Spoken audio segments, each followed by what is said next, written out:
George Bailey. Help him, dear Father.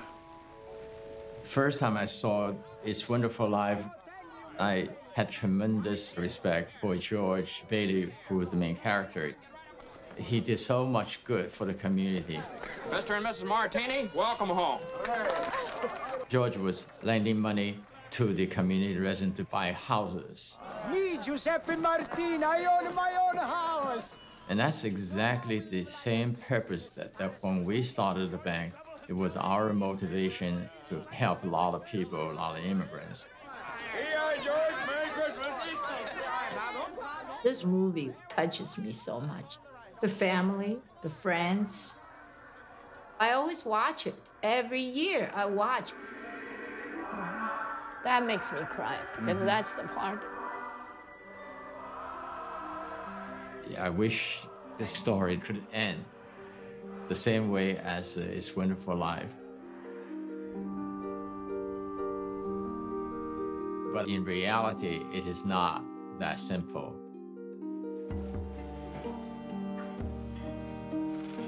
Today, we are announcing the indictment of 19 individuals on charges including mortgage fraud, securities fraud, and conspiracy, as well as the indictment of Abacus Federal Savings Bank, a federally chartered bank that has been catering to the Chinese immigrant community since 1984. If we have learned anything from the recent mortgage crisis, it's that at some point, these schemes unravel and taxpayers can be left holding the bag.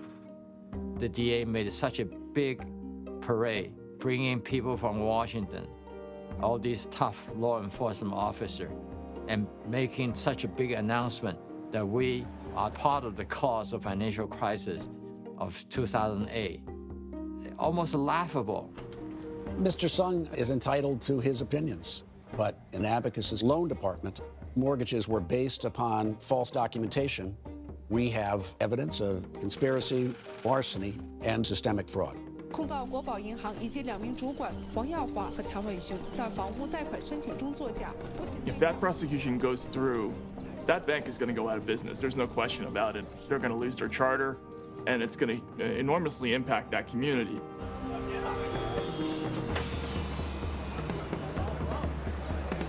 Too big to fail, turns into small enough to jail. And Abacus is small enough to jail.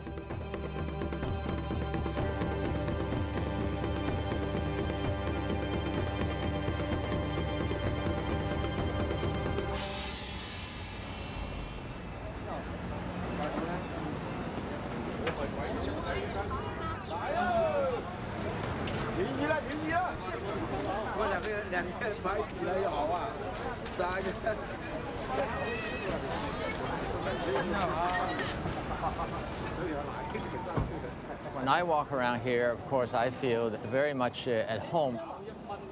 Incidentally, this is a very tasty noodle shop if you go in there.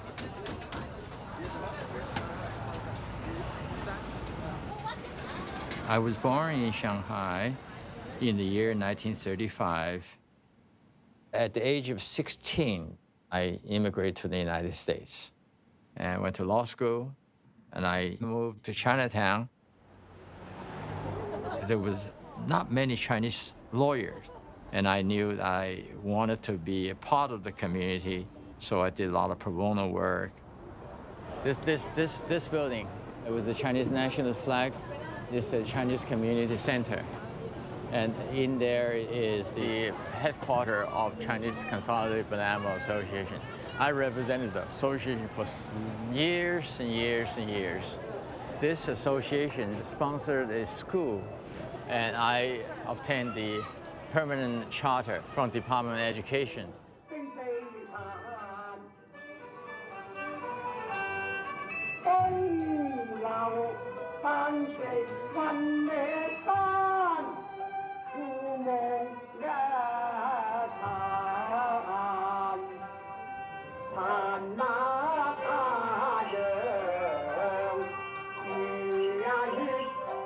And people in the community, older people particularly, remembers me, knows what I've done.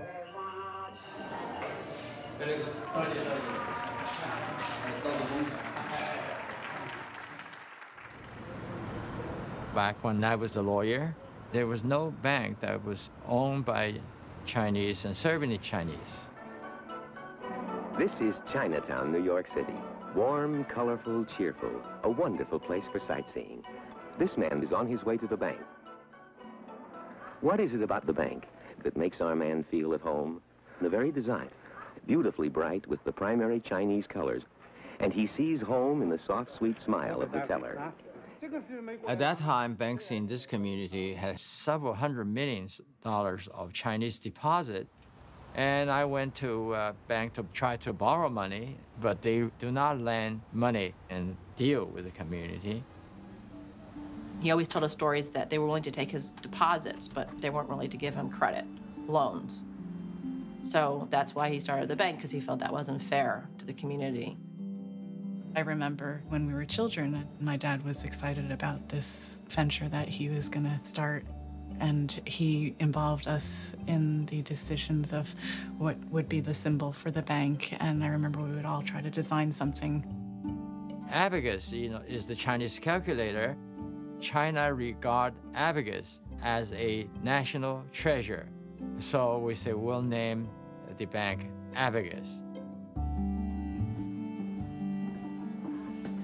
Hello, can you open for me? We serve people who've never even dealt with the banking system before, and you try to bring them into the banking system. An example of that is the safe deposit boxes. Have you ever seen so many boxes? There are 8,000 plus boxes in this vault. 8,000. The Chinese people, particularly the immigrants, they rent houses in a very tight quarters. There's no place for them to place their valuables except in a bank vault. So it starts with the safe deposit boxes. Then they really to put their money into the bank and then let the money grow. And then later on, they will take that money and use it to buy a home. You get a clear sense of what your mission is at the actual closing. Many of the borrowers bring their whole family with them. And they bring their children, their grandmother, and by the time they walk out, they're all super happy. And you feel good to be a part of that process. You talked to Heather, right?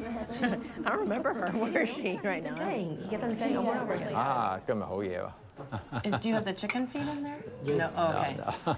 That's always special. Yeah. That's the butt.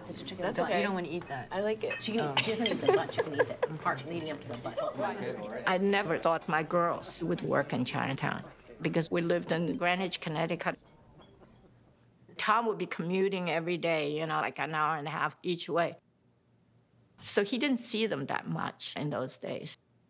They had no idea, anything, not a faintest idea about the Chinese community. In fact, Heather still doesn't. She hates the city, She's like me. We both have headaches. And at home, when we don't want them to understand, we speak Chinese. You always said to me, if you come work for the bank, the benefit will be you have a 9 to 4 job. 9 to 4? He said that 9 to 4? Yeah, because a long time ago, people could leave at 3 for the bank. He said, you can have children, you can have a family. You know what he said to me? He said, if you wish to work with me, remember, this is your own choice. And don't think it's going to be easy. You gave me 2 different stories. People ask me, so why in the world you wanted to get into banking? It's not because I needed a job. I was practicing law. I was busy. But I said to myself, it's time for me to do something for the society. Yeah. That started from Yeye's time. Grandfather. My grandfather. He always thought that was the honorable thing to do. But that's not unusual. A lot of people in Chinatown, your generation, they believe that was honorable, to be entrusted. To be trusted. Entrusted with the public funds. Yeah, that's right. Do you have a copy of the payoff letter? Because I do. This whole 5-year ordeal began in December of 2009. At a closing that day involving one of our loan officers, Ken Yu. Ken Yu worked with us around 4 years. The staff really liked him. He was very popular. He had some charisma, and he was doing a good job. It was a normal closing. There was the seller's attorney, and it was the buyers. But There was a lot of tension in the closing. They weren't getting along. They were arguing over things. The attorney asked me a question about additional monies that the borrower said that she was paying. It didn't make sense to me. So I called Ken Yu and I asked him, what are these checks? He just got, oh, blah, blah, blah, blah, hedging and not answering. Vera was very upset. This girl gave thousands of dollars, I'm told, to this loan officer, and she thought they would be applied towards her closing costs, and they weren't. It was very shocking. I said, this loan cannot close. That was Friday. Then on Monday, Ken came in, and I fired him that day because he was lying all over the place. Ken Yu stole money, that he was running a money laundering operation on his own, unbeknownst to everybody here, obviously committed fraud.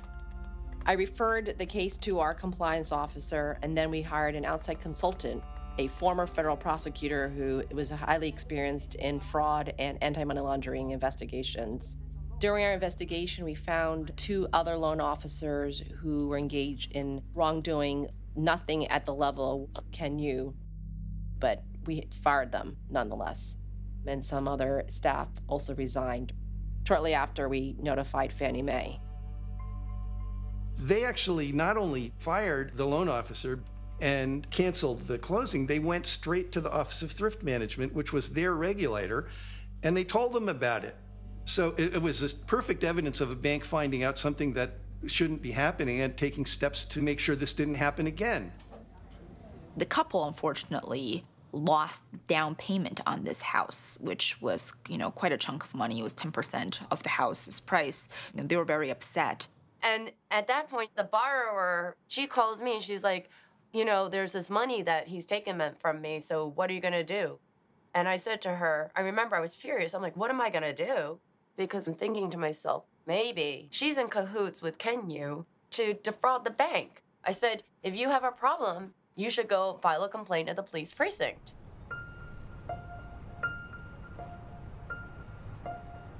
A complaint was filed with the local precinct.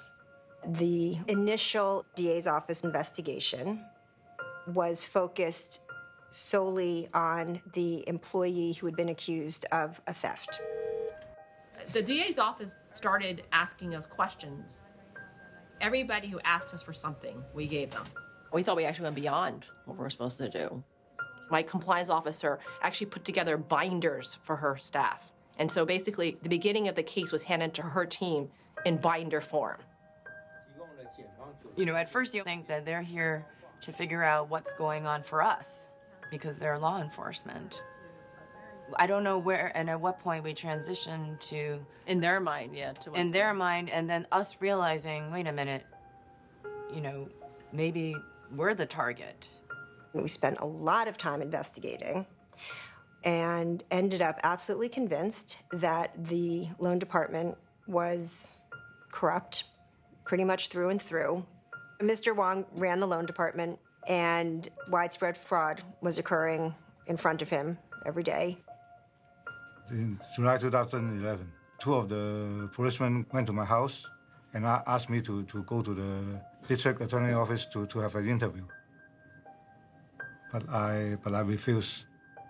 The office was convinced that the knowledge of that corruption went up to high enough people in the bank that the bank was legally responsible for it. Let me assure you that we do not take lightly the charges that we announced today. In fact, the last time this office filed an indictment against a bank was BCCI in 1991. Now, these defendants, the bank and former employees and managers from its loan department, are charged with engaging in a systematic scheme to falsify and fabricate loan applications to the Federal National Mortgage Association, commonly known as Fannie Mae.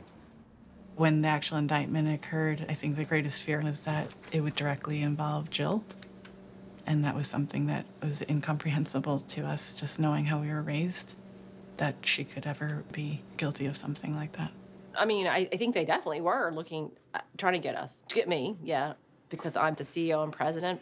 But they did not charge me individually because they did not have any evidence to support that I was involved in the wrongdoing. We felt that the provable evidence stopped at a certain level, but that the individuals who were charged were high enough in the corporation to charge the corporation. I was at the district attorney's office as a prosecutor for 7 years. The very division that was bringing this prosecution against the family bank. And when I found out what they were doing, I had to go to my bureau chief to let him know that, you know, this was going on. There's a potential conflict here. And it made me so angry that that very same office where I had served and been trained could do that. To know that they were doing this against my family, who is me, that's where I come from. And then to know that my reputation in the office was one of utmost integrity. It just made no sense.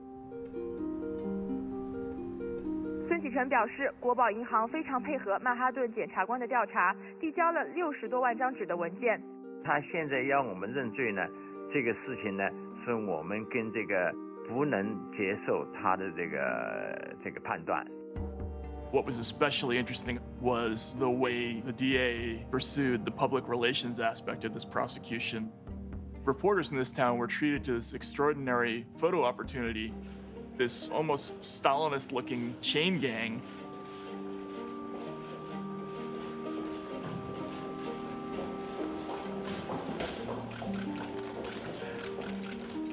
I'm a former prosecutor. I'm not soft on crime. I've never seen a spectacle like this. These people were humiliated intentionally for no good reason. It is not the district attorney's office's decision whether or not to put people in handcuffs, but people who were brought into court who have been charged with crimes are put into handcuffs. That's a decision that's made by the court officers. I won't go into it more than that because, you know, it's not something I'm involved with. Court officers don't come outside of the courtroom. They were led down the hallway by district attorney investigators. I got off the elevator and I saw what was happening. I had never seen that in my entire time at the DA's office. I mean, this was like the case of the century. He never would have done that with a black group of employees. You know, I mean, everyone would see that for what it was. And they actually staged it so much so that 3 of the people that were in that chain had already been arraigned, had already posted bond, and were out awaiting trial. The DA had added charges to Mr. Wong's indictment. Usually, you don't even have to go through the process again. They just add the charges, you get arraigned again, the bail is transferred, and that's that. Instead, they had me turn him in, and next thing you know, I see him chained to 15 other people being herded like cattle down the hallways of 100 Center Street. I've been doing this for 25 years, and I'd never seen that happen before. I'm sure there are security issues behind the decision, but those decisions can also have implications and create feelings that don't reflect the view of the office or my view, and to the degree that happened here, I think it was very unfortunate, but it happened. And it's a humiliation.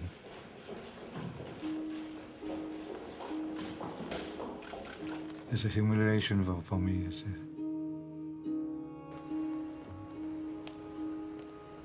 And that's where I saw incompetence combined with arrogance.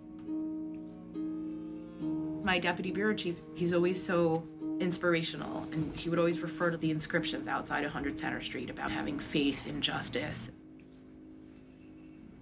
But I don't believe that anymore. I decided to leave the DA's office. It really angered the Chinese community, but so what? They're not going to decide an election for Vance.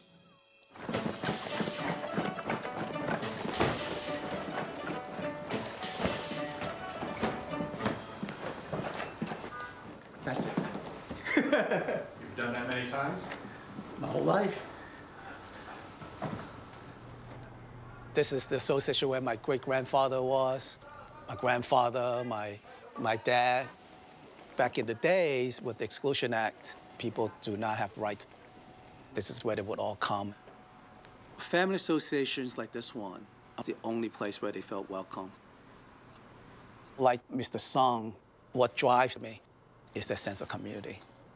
Hey, 幾號呀？好嘅，冇見好叫。後生咗咪瞓到。係咪嚟咗？又肥咗又靚多咗。係啊，咁客氣。點啊？去邊度啊？唔識。行街。誒，早晨，點啊？去邊度啊？ This case is about an attack on our community. We're easy prey. I think that's what's going on. People have reason to be fearful of authority or what can happen to them.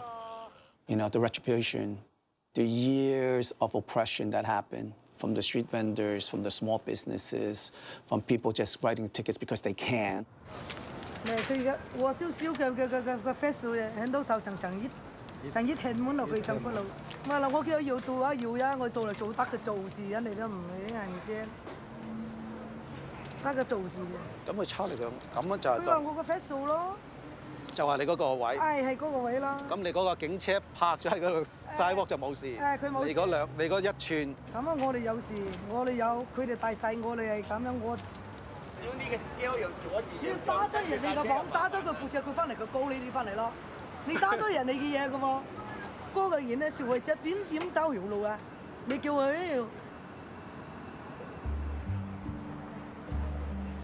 It's more than just Abacus Savings Bank being clear. It's about exonerating our entire community, no matter what we do. Be it the little guy selling vegetables or a bank that's doing business. I told Mr. Song, I'm glad they pick on you because you're a fighter. Cyrus Vance just felt this is easier to attack, especially it's a family bank. But he doesn't realize Tom is not easy to be pushed around. And my girls, they're tough, smart, capable women, so courageous. Although this is David versus Goliath, David, being Abacus Federal Savings Bank, has a slingshot. And that is, you know, their whole family of lawyers. I was going to be able to fight this. They're almost gleeful. They're like, we're going to have our day in court now. We're actually going to be able to show that they were wrong. They made a decision that they were not going to plead guilty to something that they didn't feel the bank was guilty of. That is a courageous choice, and it's an expensive choice. The DA's office has hundreds of lawyers and took 5 years to do their grand jury investigations, and it is a daunting task to fight the government. Good morning, ladies and gentlemen of the jury. This is a simple case about a bank that was converted into a criminal conspiracy fueled by greed. Defendant Abacus Federal Savings Bank engaged in an ongoing mortgage fraud conspiracy. They routinely falsified and faked mortgage documents and then deceived the Federal National Mortgage Association, commonly known as Fannie Mae. They took Fannie Mae's money for loans riddled with lies, all the while promising that the loans contained truthful and verified information. The defendants did this over and over and over again. And between 2005 and 2010, the bank earned millions of dollars servicing and selling fraudulent loans to Fannie Mae. The defendants conspired to steal money from Fannie Mae and did, in fact, steal money from Fannie Mae. Historians tell us that Abraham Lincoln loved riddles, and one of his favorites went like this. If you call a tail a leg, how many legs does a dog have? And the answer is 4, because calling a tail a leg doesn't make it a leg. Calling Fannie Mae a victim of grand larceny and fraud is like calling a dog's tail a leg. We have no loss. We have no harm. We have no larceny. We have no fraud.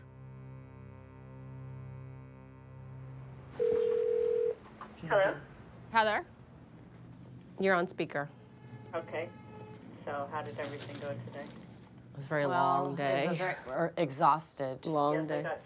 I'm so tired. Don't get me wrong. I think the lawyer all did a very, very good job. But the feeling, the emotion was a little bit lacking. He did not strong touch the emotion. presentation of your case requires emotion. There were so many other things that could have been said or should have been said. You gotta let your attorney, at this point, who's been living with this case and feels very strongly about it, you gotta let him I think he was... Leave him be. Let him do it. He spent the most time talking about how we stopped that closing. And he showed you what steps we took after that. If the jury is not has to be convinced by document evidence. I agree with you. The facts are brought out. The laws are brought out. He said your facts and you said that this 30-year business. No, it's not finished. That's my point. Finish it. You keep on interrupting him. Let him express his feelings. He has to. We let him express. Yeah, but then you consider. We're allowed to express our feeling too. Yeah, but you don't have to be jumping around. I haven't been jumping around. I've been talking actually. It's talking appeals back to the human. I really. I gotta do work. I had to sign off on loans. That loan has been sitting on my desk for 3 days now. Come on, do it. I want to give Speaking of which, you know what? Don't get so excited. I'm not. I'm just saying I gotta get things done. Okay, let's go. Let's go. Heather, I'm hanging up on you now. Okay. Rocket, let's go. Okay, Jill, we'll leave you be. Get out. Yeah, I'll get out. We'll leave you be. You're gonna talk. I have to. We have to work now. Let's go.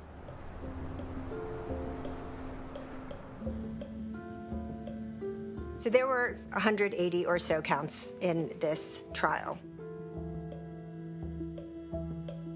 And let's also remember that there were, I think, 10 guilty pleas here. The DA, his case was built basically on the fact that he arrested all these very low-level loan officers. They started going to people's houses, many people at 6 in the morning, knocking on their door and demanding, not forcing, but demanding that people come down to the district attorney's office and speak to them. And they got a lot of statements from a lot of people using that tactic. We're talking about Chinese people, many of whom have come from a police state. That in China, people are terrified of that, the knock on the door.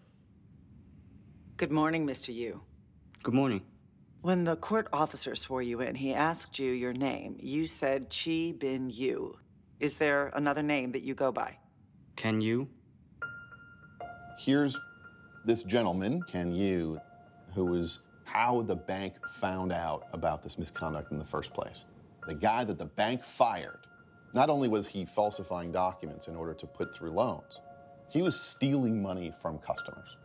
That guy ends up being the DA's office star witness.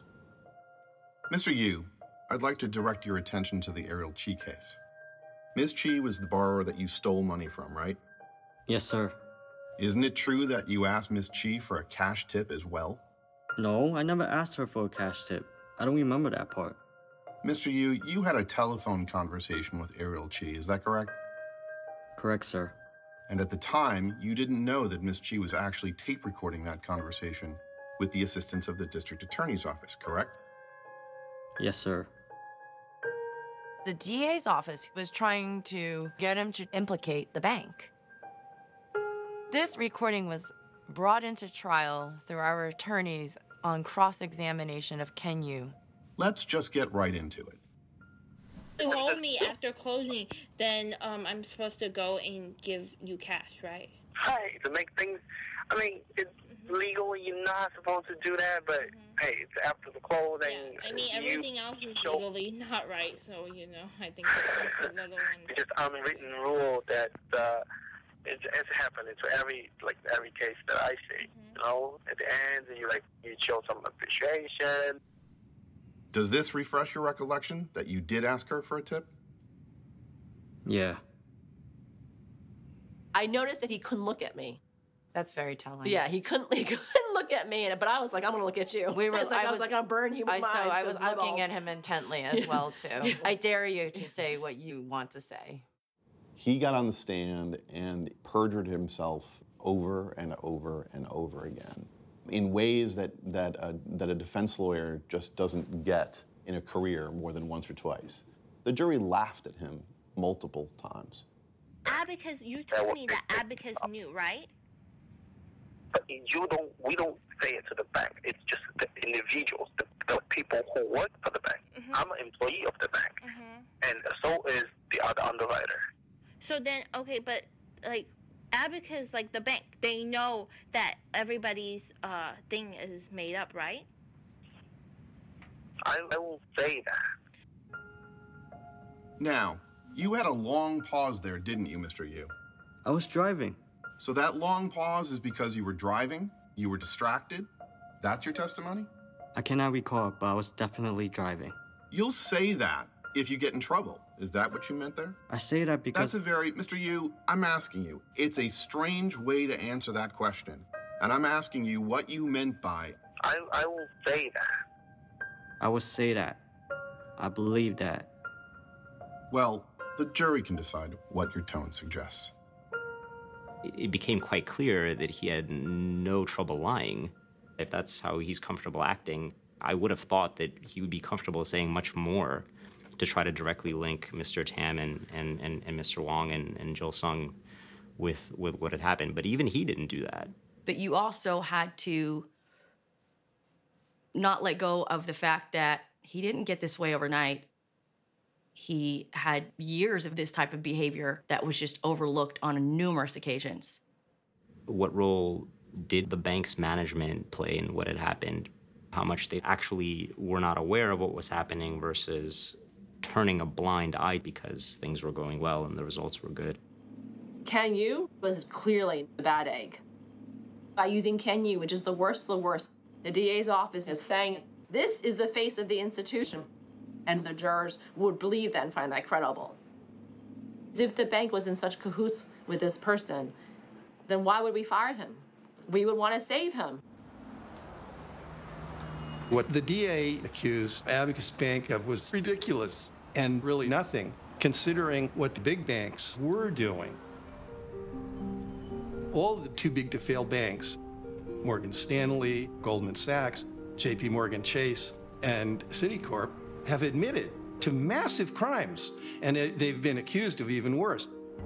Virtually every major financial company and big bank in this country, and many of the foreign banks as well, were engaged in a far-reaching fraud scheme whereby they were issuing huge numbers of home loans, particularly to middle and low-income borrowers, and then they were repackaging those loans and selling them to investors, but disguising them as high-rated securities. Those were extremely dangerous, toxic loans that were likely to blow up and did blow up in huge numbers after 2008. But there was this notion that we couldn't bring criminal action against them because the collateral consequences of an institution that was so large, so internationally connected, that indicting them or bringing criminal charges against them could wreck the entire financial system. So you have these enormous offenders, and they commit crimes. We'll just take money. They'll cut a check and make it all go away. I think every American was upset at the crisis that we went through. There was behavior that was less than ethical, and I think Americans were upset that the security against which loans were made were often fictitious. And in Abacus, there was some truth to that, too. It's clearly not a big bank.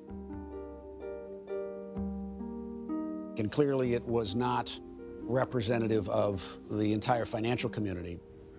But I think the principle was the same. It shows, I think, very graphically this difference in how we deal with a certain kind of offender versus everybody else. Mr. Sung was not offered the same deal. He wasn't offered a chance to just pay a fine.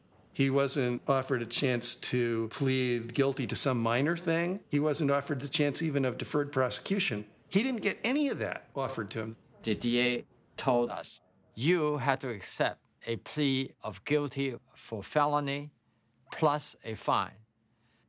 Now, what is our choice? They wanted a conviction, and Vance was going to go after him. I think if you were going to pick a bank to pick on, a family-owned company wedged between a couple of noodle shops in Chinatown is about as easy a target as you could possibly pick. I think the characterizations that this was somehow a cultural bias on the office's part, entirely misplaced and entirely wrong. We devote an enormous amount of effort into protecting immigrant communities, and I felt that our handling of the bank was consistent with how we would have handled the bank if we were investigating a bank that serviced the South American community or the Indian community. There was nothing different that we did or purposefully designed to treat this bank differently.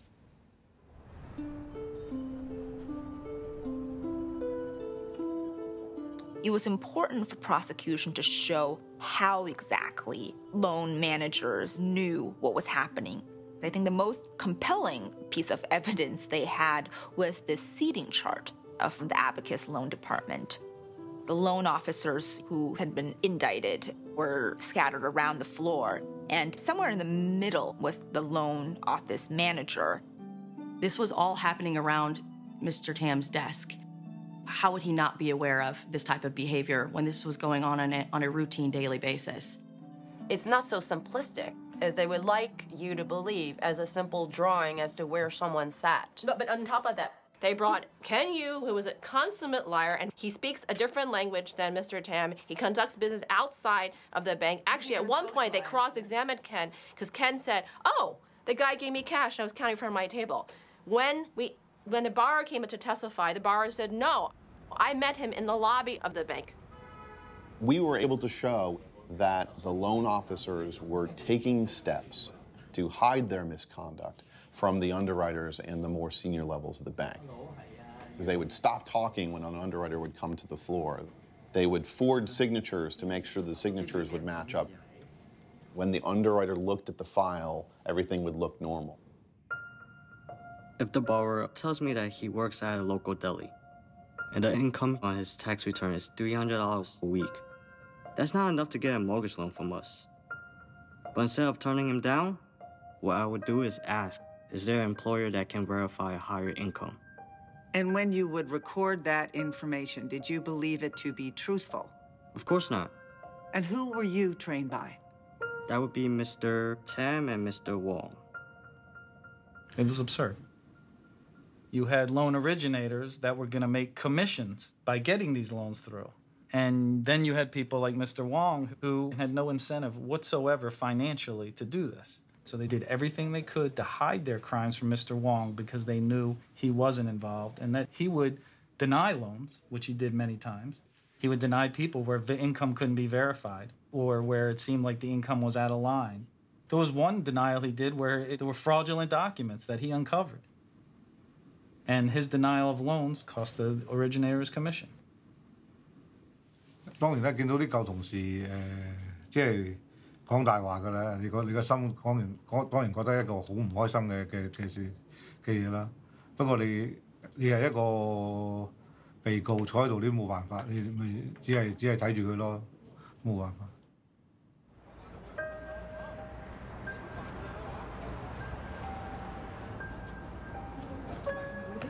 I think the people who went to the bank and got the loan didn't fully understand perhaps that what they were doing was lying. But I think that ultimately the unintended losers here were the borrowers and the community. We were actually contributing to the revival of the community. It is absolutely mind-boggling for him to say that. When the indictment came down, Sun saw it as an existential threat to his bank, and rightly so, because so many institutions failed just from having that indictment. We already went through a crisis in 2003 that almost closed down the bank.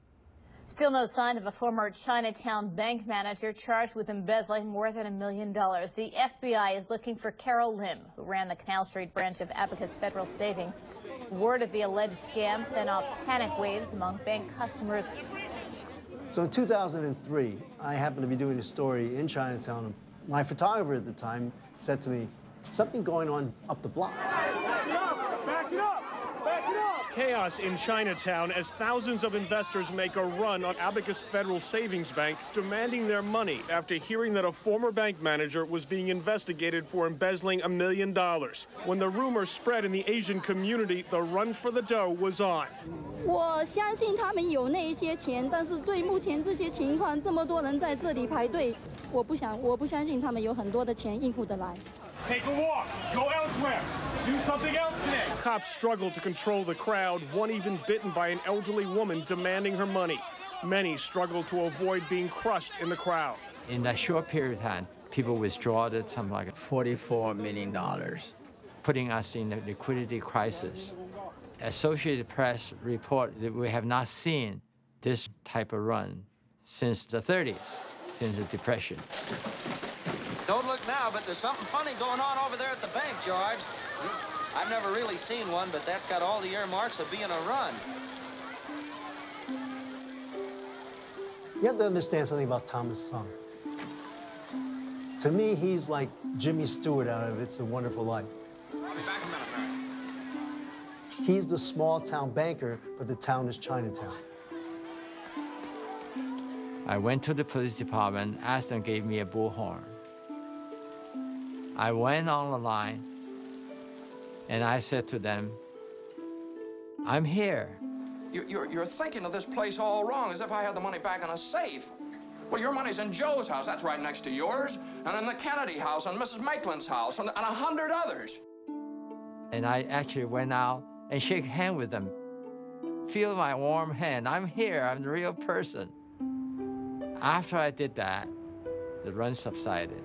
Relative calm in Chinatown in sharp contrast to Tuesday's mad rush on the Abacus Federal Savings Bank, the CEO of the bank assuring investors. They knew that everything was okay. The people came back. They came in, deposited money. They thanked us. If I did not have that rapport with the people, then I would have been much more worried that the DA indicted the bank. But if verdict is guilty, there is the possibility that Abacus will not survive. I never supported him with a bank. I have to be honest. I told my husband, I said, banking is not good. I felt it's a troubled business. There are too many banks, not everyone is successful, and not everyone will really appreciate what happens, if something wrong with the bank. When you have a false document, you enhances the ability of Fannie Mae to ask you to take back the loan. I really felt my girls should go to do something else that they like to do. I didn't want them to work at the bank, but they went in, because they want to help their father.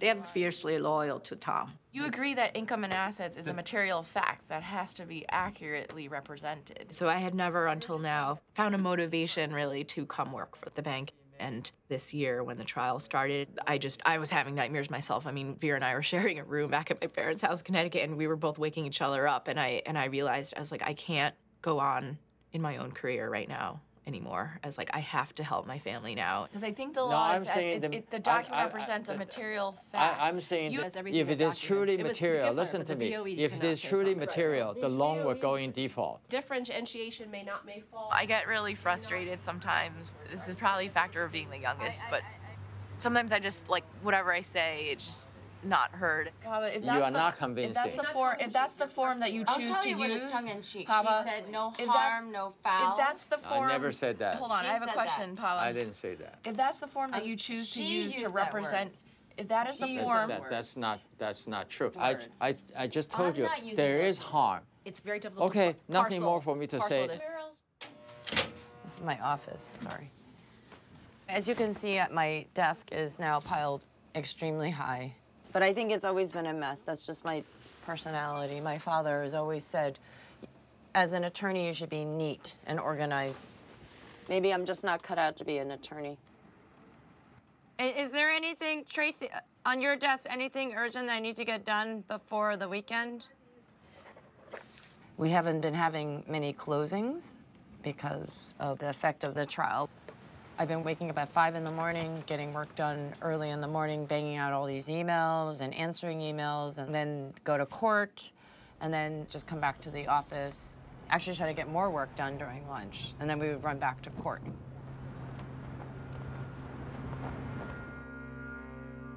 Did you ever tell the person that you spoke to at Abacus Bank that you were a manager at Becky's Nail Spa? 我不是经理，那人告诉我你的收入非常低。 I was not a manager. The person told me that my income was very low, so it's better I have to be a manager, otherwise I can't get the loan. The prosecution over and over tried to suggest that the borrowers were innocent. that it was the loan officers who were inducing the borrowers to falsify documents to qualify their loans. On this loan file, why does it say you're a manager? I don't know. Did you tell anyone that you were a manager? Nope.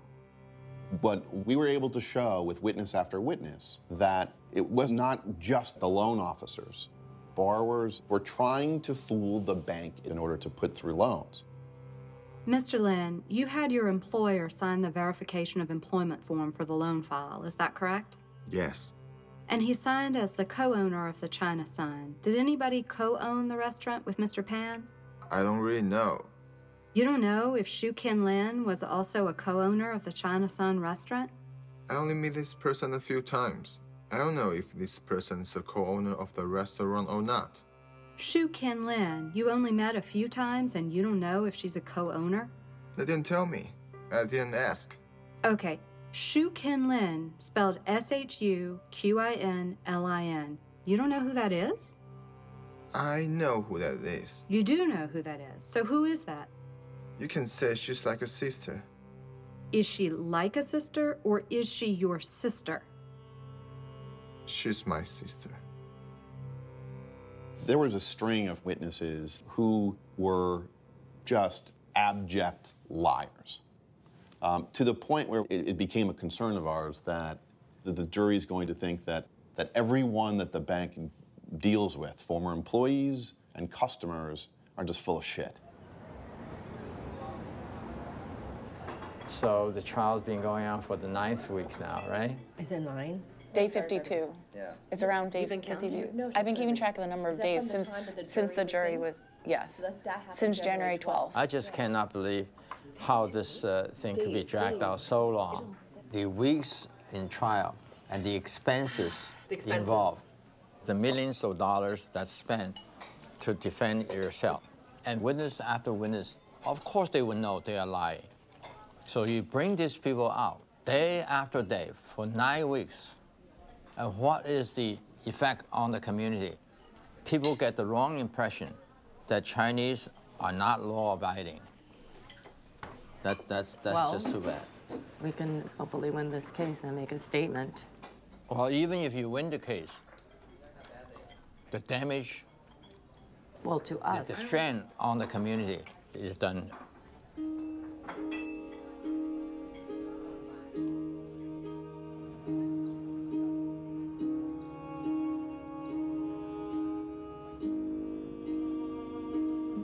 Chinese immigrants come from a culture in which so many financial transactions are based on trust, and trust that's not underwritten by a piece of paper, on trust that's an intimate understanding, between members of a community or between family members.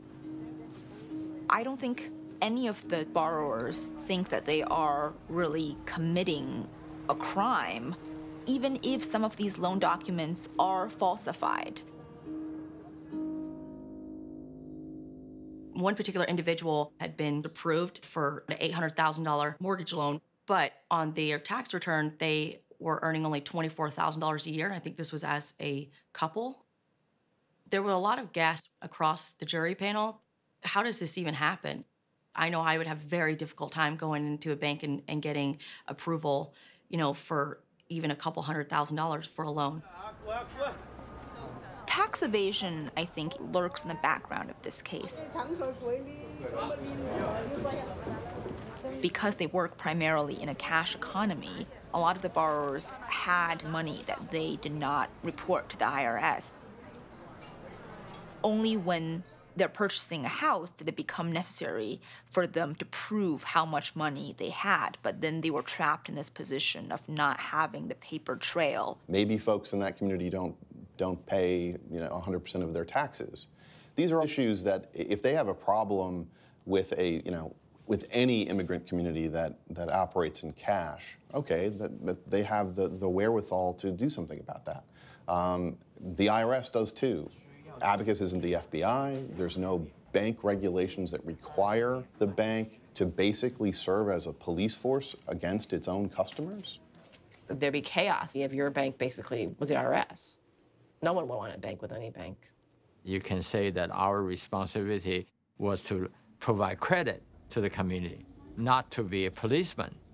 And I remember Mr. Sung said this to me with regard to a restaurant. You know, he said a guy comes to him to modernize his restaurant. And he said, I don't even need to ask him his income because I eat at that restaurant and I see how full it is. So, you know, when he comes in and asks me for a loan, I'm ready to give him the money. That's the kind of thing a community bank can do. And in the Chinese community, that's what they were doing. They knew their community, they were making these loans. The prosecution had insisted since the beginning of the trial that many of the documents that were part of the mortgage package were fraudulent, and that included, in many cases, gift letters written by relatives or friends. There was knowledge throughout the loan department that what was being put forward as unencumbered gifts were in fact loans, and the source of those loans, money that came from who knows where. In Chinese culture, the line between a gift and a loan is very blurry, to the extent where there isn't even really a distinction when it's coming from your parents or your relatives. This is what immigrants have always done. Jewish families did it, Irish families did it, Italian families did it, Chinese families do it. If I receive, $50,000 from my mother, there isn't a paper document that says I must return that sum. But, if I end up caring for her in her old age, that's a form of payment. And I remember sitting in the courtroom hearing how perplexed they were when they were answering this question, when, repeatedly they were being badgered, is this a gift or is this a loan? Can you clarify? They said, well, if I can pay it back, I will, but, if I can't, we're a family. So gift letters actually had to be from a relative or spouse. But it came to surface that these loan officers sometimes were listed as the gift donors. Mr. Yu, at the top of this gift letter certification, it reads that you are making a gift of $9,000 to your cousin, Chi Zhen Chen. Is Chi Zhen Chen your cousin? No. Did you make a gift of $9,000 to Chi Zhen Chen? He gave me $9,000 in cash, and we went downstairs and got the certified bank check in his name. Tell us how it came to be that Chi Zhen Chen gave you $9,000 and then you gave him a check. This particular customer did not have any credit scores. Can you tell us from this document who approved this loan? That would be Ms. Vera Sa. If Ken Yu is signing a gift letter, that would be disturbing. That's not what happened. The Chinese name Kim is not known, but people just called him Ken. Ken Yu clearly knew that and purposely put his Chinese name on that check for that reason, to obfuscate that it was him who had given, quote, gift to the borrower. Mr. Yu, what is the commitment letter? That the bank agrees to give this borrower a loan if all the conditions were met. Right. And gift letters, for example, have to be in the file before you close, but not before the commitment letter goes out. Isn't that right? You're right, sir. So the verification of employment that you helped fake, the gift letters that you helped fake, were done after Vera Sung approved this loan on behalf of the board of directors. Isn't that right? In this case, yes. It's trying for us because it's our father's legacy. Exactly. And he's passed that legacy on to us. And Vera always, when she was born, she wants to be very mean to me. She'll point out, it happened under your watch, right? So she can be very mean to me. She's like, it happened under you. I'm such a mean older sister. So, so that I can sit there and be like, wow, I really failed.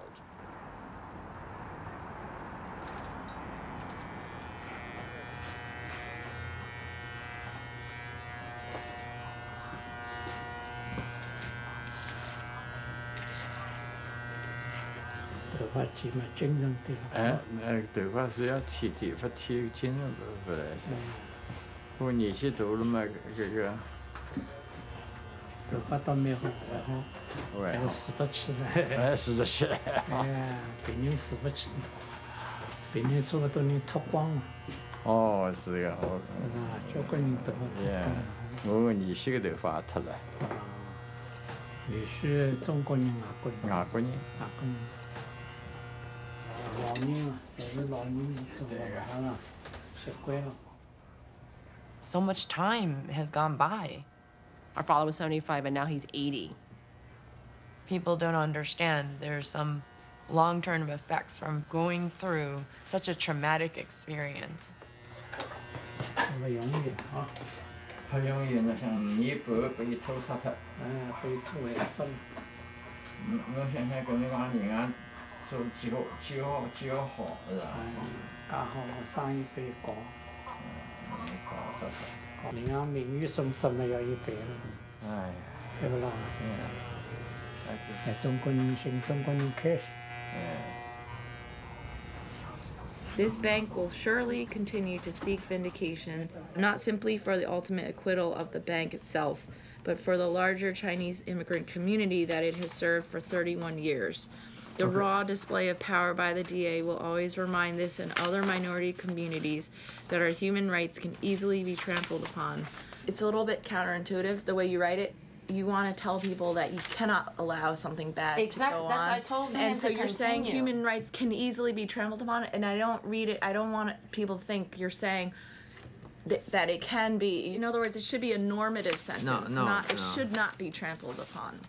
The cost has been great, but it's very different per each member of the family because we all handle stress in a very different way. See, Chantrell, this is all in here, but he changed my words again, and then he didn't put it in properly in here. A little bit dry. Because that's the chicken. No mayo, that's why, right? Mm-hmm. But there's cheese. Mm-hmm. My father especially is able to handle stress in an incredible way. If you don't like your sandwich, are you okay? Fine. You said it's dry. Mm-hmm. As he's gotten older, I think he feels that he's done what he's wanted to do. He's a little more philosophical, and to know that he's done the best that he can do is good for him. If it's too much chicken, you don't have to eat all of it. No. He says it's. He complained. He said it's dry. Did they put? Oh, they didn't put mayonnaise. They did put. Yeah, but they put avocado. They put avocado. Mm-hmm. But he says it's dry. And he said it's dry, but I'm easy. This is how he is. He's very calm, and I'm like a jumping beans. I'm always running around, you know. That's how I am, and drives me nuts. My mother, I think, probably feels things the strongest. She's a very emotional person, and I think defines herself to a large degree by the perceptions that others have. So it hurts her. I felt I lost my face. You know, Chinese always want to save their face. I was embarrassed to even see my friends because nobody knows. I really don't know too much about the banking and how I'm going to explain everything. All I can say is we did not do it. Yesterday was horrible, so torturous, you know. I just couldn't stand people thinking of my children that bad, you know. The prosecutor is saying that Jill lied. So that really bothered me. I felt like screaming. Of course, Vera always tell me, don't talk, don't move. So I had to sit there and just suppress myself, you know. That's why I couldn't even eat lunch yesterday. I had a stomach ache. Ms. Roma, is the Federal National Mortgage Association, otherwise known as Fannie Mae, in the business to make money? Fannie Mae is in the business of providing home ownership. And as a result of that, Fannie Mae does make money, yes.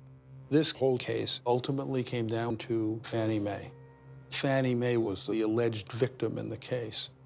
The prosecution's premise was that the 30 loans that were in the indictment that we had sold to Fannie Mae were not good because the documentation themselves were not what they were supposed to be. The bank can do whatever it wants. The bank could keep those loans, it could service those loans, and care not a whit about the documentation. That was the bank's choice. Keep them or sell them. It chose to sell them. In selling the loans to Fannie Mae, they simply passed the risk off to unknowing purchasers. Ms. Roma, Fannie Mae doesn't want to lose money, does it? Absolutely not. And it doesn't want our lenders to lose money either. And you are familiar with the default rate of Abacus loans during the indictment period, correct? Yes, I am. During the 5-year period of the alleged fraud, Abacus sold a little over 3,000 mortgages to Fannie Mae. The number of defaults of those 3,000 totaled 9. 9. Would you say that that was a low default rate? The default rate is low. Would you say it's microscopically low? Objection to the characterization. Sustained as to the word microscopic. Abacus Federal Savings Bank had one of the nation's lowest default rates, not the highest, one of the lowest. But that's not what we're looking at. We're looking at, was there, falsified information, and was it sold? And it was. These loans had not lost any money. They're performing. It was clear financially who was benefiting was Fannie Mae from that transaction. People got their loans, they got their houses. It was almost ridiculous. It was almost literally ridiculous. Larceny is about stealing. To bring larceny charges against the bank when the supposed victim actually made hundreds of millions of dollars, it's outrageous. My view is if I take $5 out of your wallet, I've taken your money. If I give that back to you, or if you don't at the very end actually have any loss because the money gets back to you, that's still, in our view, a larceny. If I sold Fannie Mae a loan for $5, not only did they get their $5 back on time as what they thought they were going to get it, they also got $3, $4, $5 back in interest, which makes it $10. So tell me how that is considered larceny.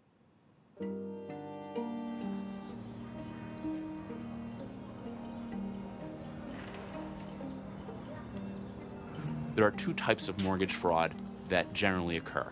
We call them fraud for profit and fraud for home. There are a certain number of people who commit the crime of mortgage fraud because they lie on their application to get a loan for the home that they want to live in. Is it technically a crime? Absolutely.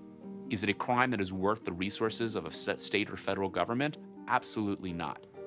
These are low default rates on these types of loans. The losses are relatively minor. The other types of fraud where there really was never any intention to pay the mortgage. It was just about reaping profit as quickly as possible. Or fraud that went into these complex securities that were built when the knowledge that there was little to no chance that these loans are going to get repaid. That's where the resources need to go. And throwing your hands up in the air and suggesting that, well, any time a crime is committed, we put all of our resources in to prove it is just not true. I mean, today, walking over to my office, the light was red. And I confess, I walked across the street against a red light. I am absolutely guilty of jaywalking, and I could have gotten a ticket. Did I get one? No. It would have been a complete waste of the NYPD's resources to issue me a ticket and divert them of the real crime that's going on in the city. And that's where it all comes back into this idea of discretion. And regulators and prosecutors have to act with the necessary discretion of when to bring charges and when not to bring charges. Neil is certainly entitled to his opinion. I disagree with the characterization that this was jaywalking. Because I think it was systemic and over a long term, and ultimately the risk was passed without notice to third parties. There should probably be regulatory punishment for that type of behavior without a question. But who got hurt?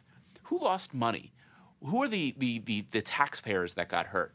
Who are the investors that got hurt? Who are the individuals that lost their homes? Who are the people that got tricked into mortgages they couldn't afford and got thrown out on the street? Who lost their life savings? What financial system collapsed? What GDP took a hit because of the actions that Abacus did? And as far as I can tell, none. Frankly, if every bank had underwritten as well as Abacus during the indictment period, we wouldn't have had a financial crisis. We really need to talk about one issue right now, which is whether or not we should have Jill testify. It's really difficult. Like, we keep switching back and forth. As of yesterday, Rusty believed that she should testify. Kevin took a different position. He was a little bit more hesitant. Right. And Papa feels so far that Jill should testify. Actually, Rusty and Papa have the same opinion. No. Yeah, but I don't want to, pressure her to testify. And but Rusty's view was that the jury always wondering why if you're so innocent, why would you not testify? Right. And he thinks that a jury might not feel much towards a corporate institution, whereas if you put a personal face to it, such as Jill, they'll begin to see and feel and realize that the consequences of conviction are serious. However, other people believe that if they haven't made their case, then you leave it at that. Also, nothing has been truly said of Jill to implicate her in anything. Right. I feel like I have yet to hear a reason to put Jill on. In fact, if you don't put her on, it's not because you're trying to hide anything, but because there's nothing to defend. Nothing to defend. Excuse me, am I in the voice? Yes, the mother is speaking. Well, Jill has no opinion of her own. That's a very good question. She's not here right now. She didn't even want to have this conversation. The feeling that we got from her was that if she needs to testify, she will, but she would feel terrible if she didn't testify well, and that would result in a negative outcome. Yeah, and she would blame herself. I just wanted to, Papa, because I know you feel strongly about Jill testifying, and I had felt the same way. I actually am not. You're not no longer strongly insisting on. Okay. I have changed your mind. Yeah. So, how would we feel if Jill didn't take the stand and we did not win the case? Would we have regrets? I can't answer that. I can't answer that. I have given the matter a careful and thorough analysis. If the outcome is not for me, I do not and should not feel regretful.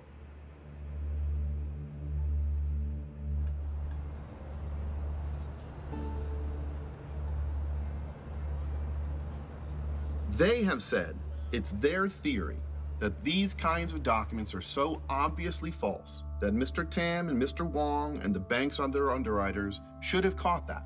And the fact that they didn't catch them suggested that they were involved in the fraud. That's what they're telling you, ladies and gentlemen. But here's the problem. Fannie Mae, the best underwriters in the country, all they do all day, every day, is look at loan files from all over the country. They are the gold standard, and they didn't see anything wrong with these documents. So if the best there is doesn't see anything wrong, how can that be criminal? It's not.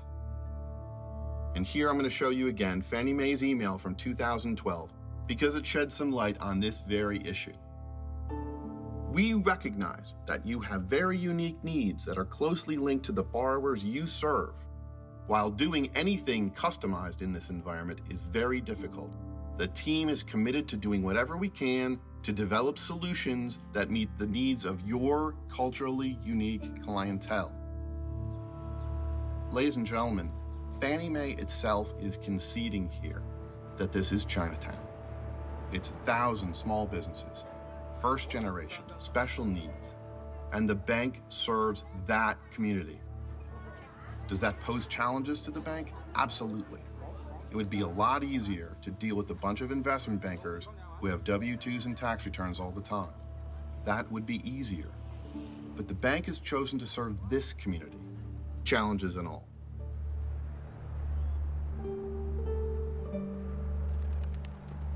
Abacus's own narrative that they are trying to give you is that they are trying to assist hardworking, first-generation immigrants live the American dream as a community service. That's admirable. And it's great. And Abacus Federal Savings Bank is free to do that and then hold the risk on their own books. What they are not free to do is take risks with other people's money and not tell them. They cannot take those risks and pass it off to somebody else without telling the truth.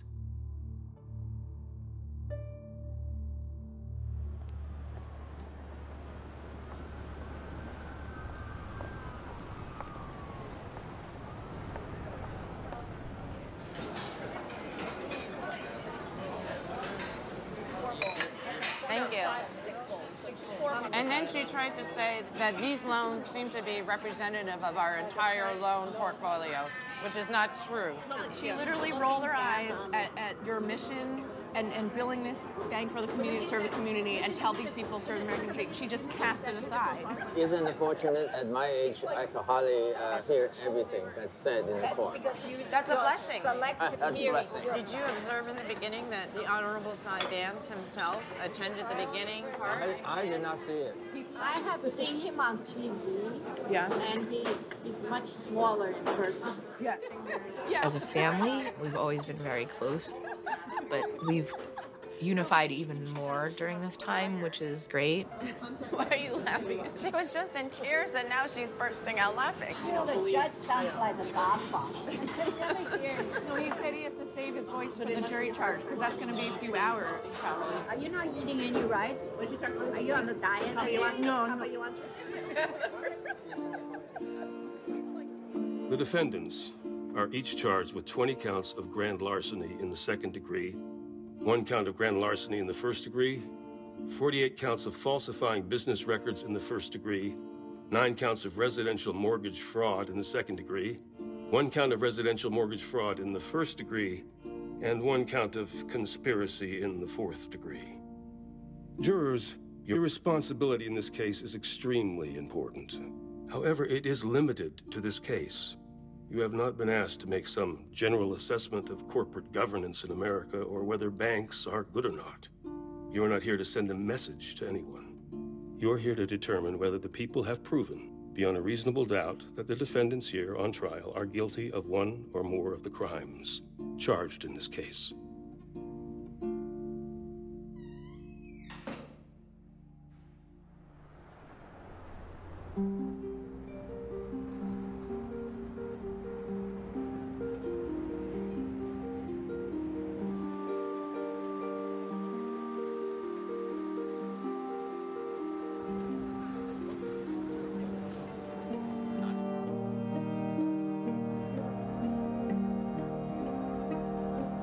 If they were going to vindicate all of us, we would hope that it happened quickly. You know what I mean? They'd be like, oh, we heard this evidence, it's not worth it. Just vindicate everybody.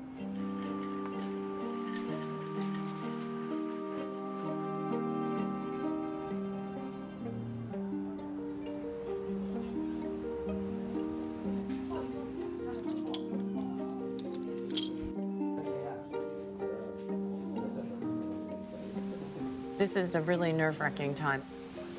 Not knowing what the jury is going to decide and wondering how come they didn't come back already.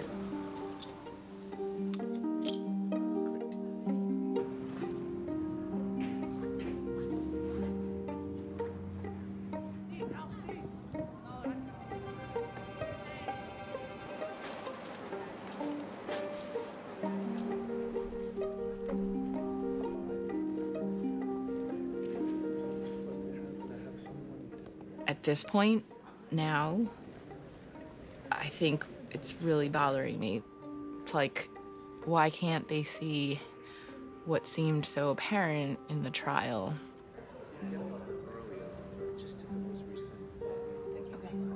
I hate waiting in court. It's boring and annoying. I'd rather be doing work. But our lawyers want us to be here in court. In case the jury have a question, they want the jury to see we're still here and we can help pick out the documents. So I'll have to bring a lot of work, a picnic basket of work. Day after day, the jury did not come back. And in fact, the jury was asking for various documents, some, unfavorable for the prosecution, some unfavorable for the defense. The first note came back and they said they wanted the list of the loans that the DA's office was claiming were bad. And then they wanted all the loan files for those loans. And then they wanted all the denial files. It got to the point when we were actually trying to analyze the handwriting on the notes. We all know we didn't do anything. It's I mean, it's impossible that we're found guilty on all counts. This is impossible. We're driving ourselves mad trying to speculate, oh, this person must be thinking this, and maybe they're thinking quite the opposite. There was 3 different occasions where we were a hung jury. Everyone felt very strongly in their view on it and had good, substantial enough evidence to why. The fact that there had been wrongdoing at the bank was not really in dispute. The real crux of this case was whether you could link what had happened to Mr. Wong, Mr. Tam, and Jill Sung. Where we had the toughest time was the falsified business records, again, because there was too many hands that it was touched throughout the bank for the loan approval process for things to go unnoticed. So for me, that called into a major question was there a conspiracy behind this? There was one specific juror, not Jessica, who felt that we as a jury had a sort of broader responsibility, given the context of the financial crisis in 2008, to make an example out of this bank. That we were somehow doing a disservice to the public, to maybe the criminal justice system, by allowing them to walk free. We sent a note on June 3rd to the judge that we were hopelessly deadlocked. 8 were on the not guilty side, 4 was on the guilty. I was one of the 4 on the guilty.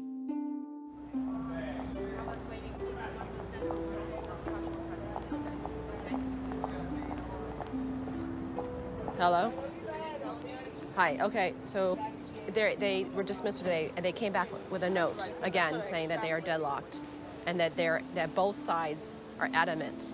And one of the jurors actually came out, and she already told us yesterday she was planning to go and see her brother in Florida, who has this really bad illness, and so the judge promised that by tomorrow night, she would be gone out of here.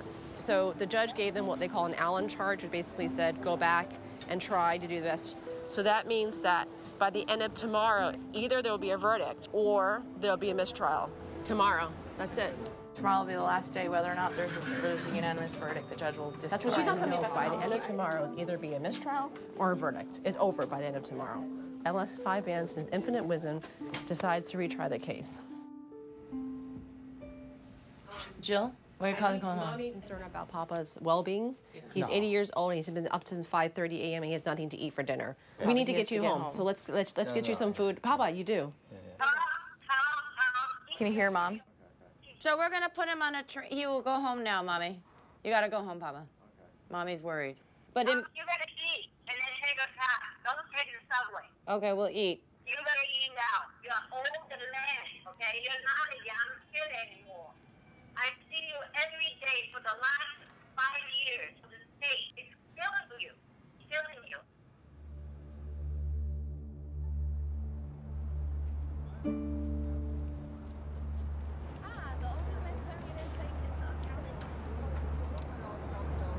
After such a long trial and so many charges against them, it's going to be very little possibility that the bank will be completely exonerated. The jury's going to find them guilty of something. If we go down on one, it's a defeat. It's got to be 80-0. You're either a felon or you're not. If you're convicted on one felony, there would be very serious ramifications for the bank.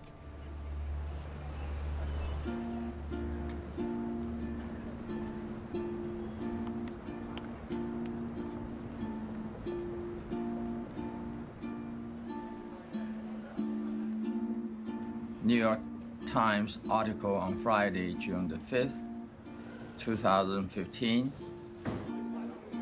After a 4-month trial, a jury found Abacus Federal Savings Bank and 2 of its senior officers not guilty of grand larceny and other charges on Thursday, rejecting the Manhattan District Attorney's attempt to prove that the bank systematically lied for years to the Federal National Mortgage Association. After the court clerk read the 240 counts and repeated words "not guilty" after each one, members of the Sun family wept and embraced one another.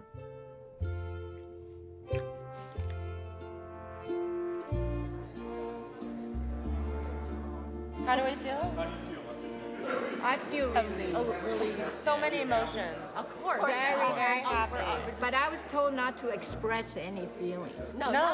During the trial, now you can express your feelings. I feel very happy. I'm really looking forward to all of us being able to move on. My father, we had to text him, and actually you got He didn't called him. respond to the text, so then I called him. He answered the phone and just sort of took a step back and started microwaving his vegetables and said, what? There's a verdict? Oh, should I come? Like, you're not processing. I didn't feel great about it, but I wouldn't have felt great if the verdict had been guilty. The way that the law was read to us is that under each charge, all of the different elements had to be met. In my mind, there were quite a significant few that 3 of the 4 requirements were met, but not all of them. And even though that you felt strongly that there was guilt in some aspect, you could not vote a guilty verdict. And that's where the change came for the 4 of us to move over to the not guilty side. It was doing the right thing. By the end of it, it was difficult to believe that the prosecution had spent however many years it took to actually build the case to then, after they saw what all of their work had yielded, that they would have thought that they had enough evidence to take this case to trial and win. Abacus was not exonerated. Exoneration is when a person is proven innocent. I don't think there's anything here that says that Abacus was proven innocent. Poor loser comes to mind. There's a right thing to say when a prosecution office loses a case. We respect, although we disagree with the verdict, we respect the jury's verdict. Exactly. Period. Of course, I'm very happy at the time. I'm very happy at the time. I feel relief because it has been a long time. And I just want to resume my normal life. The bank's founder, Thomas Sung, 79, said, "This wrongful prosecution has exhausted a small community bank such as ours. This is a gross injustice, not only to a small bank, but is casting a shadow on our community. This is totally prejudicial and incorrect." Okay. Not guilty 一条，但每一条有关到结头 not guilty. That's not guilty. Not guilty. The DA has totally and unequivocally lost. Now, this part is critically important. We Chinese have to learn from other minorities. When it comes to the community's interest, you must let those who are in power know that this shall never happen again. Everybody's fair game. And the question is, what are we going to do about it? I think we need to vote, and we need to challenge people to keep them accountable. 打官司本身起码超过1000万了。American justice is become American injustice, superimposed on you. Yes. Superimposed. 杠到底，That's it. 为我们出口气。哎呀。